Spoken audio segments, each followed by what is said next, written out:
The PlayStation Classic's launch date is now 6 days away as of the recording of this video, and we've got 17 more games to get through before it lands on store shelves. While it's obviously the goal of the PlayStation Classic to bank on nostalgic gaming memories to move units, not everyone had the same experiences, and I feel that the 3 games we'll be covering today will be wildly different based on how you were first exposed to them. As I mentioned in the last video, I had a wealth of different demo discs where I experienced most of the games you would consider to be classics for Sony's console. But not all of the games that I played on those discs ever made a huge splash in the gaming community as a whole. While the games did vary wildly in quality, I was able to find fun in a lot of the games that people would consider flops, or games that never got any sort of attention at all. As such, some of the games that I'm going to be taking a look at today might not be considered the best games on the platform, but they still hold quite a bit of fun if you know where to look. With that said, let's jump in and take a look at 3 more games included on the PlayStation Classic.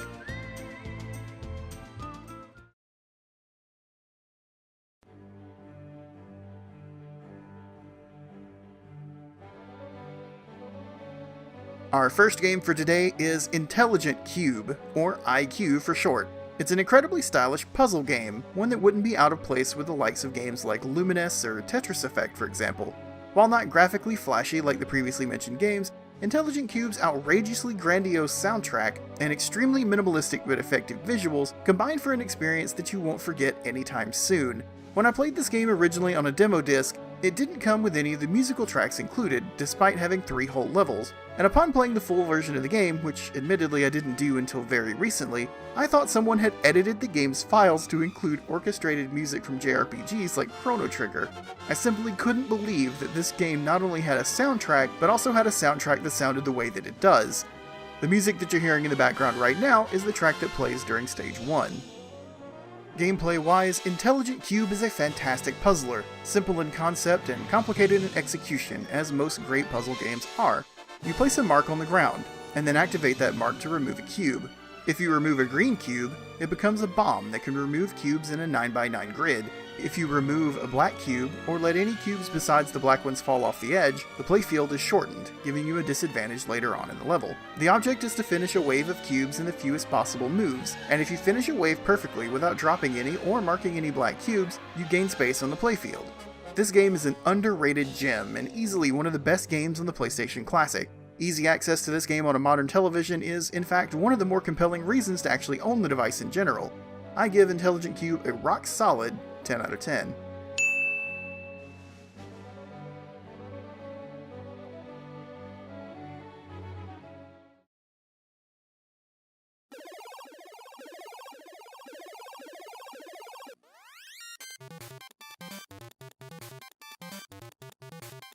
Next up is Mr. Driller, an action puzzle arcade game developed by Namco and ported to the PlayStation in 1999.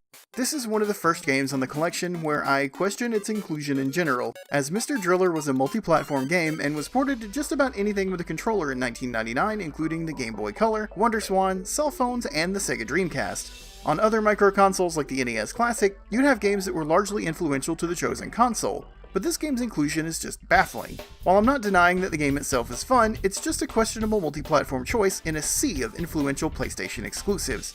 In Mr. Driller, you play as Susumu Hori, the highest ranked driller in the world, and son of the main character from the game Dig Dug. The object of the game is to drill as deep into the planet as possible and keep yourself alive long enough to make it to the bottom. You do this by popping colored blocks with your drill and trying not to create a cascade that will fall on you and squash you. Air is also a concern, as you'll need to pick up air capsules to keep breathing. Air runs out over time as you'd expect, but if you ever get stuck and need to destroy a brown block, that will drain 20% of your air as well. As Mr. Driller was originally an arcade game, the first release has more of a focus on time attack modes and high scores than some of the later games in the series, though there is a versus mode where you can compete with a second player. Mr. Driller's bright and colorful graphics and thumping soundtrack do a lot to keep things interesting, but it's not enough to make a lasting impact. I doubt you'll be coming back to this one very often past this initial playthrough. I give it a 4 out of 10.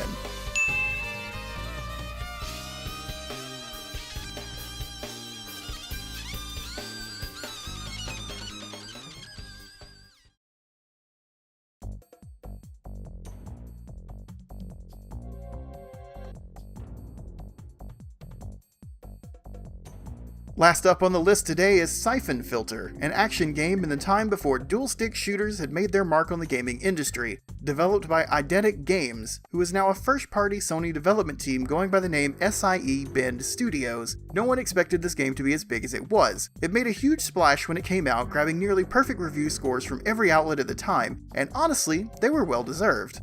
While there's no question that the game's graphics have aged like room temperature milk, the gameplay is still pretty enjoyable. The D-pad controls are a bit stiff and have led to a few missteps, but overall the game's presentation and AI make it quite an enjoyable game to play. When I played this game originally on a demo disc, I remember it being quite difficult to understand, but now I realized that it was difficult because I lacked the instruction manual. This game's controls are quite complicated, but they need to be, because this game has so many features that we consider standard nowadays, but were so far ahead of its time in 1999, like stealth missions, sprawling massive environments, sniping levels, and some frankly incredible AI for the time. While I wasn't very impressed with the game when I originally played it, as there was another game with a government agent on a secret mission that released not 6 months earlier, but that's for another video, Syphon Filter manages to impress me now, showing off a mastery of the technology of the PlayStation. And while certain bits of it have not held up well to time, it still puts on a great show and is a fun game to play through at least once. I give it an 8 out of 10.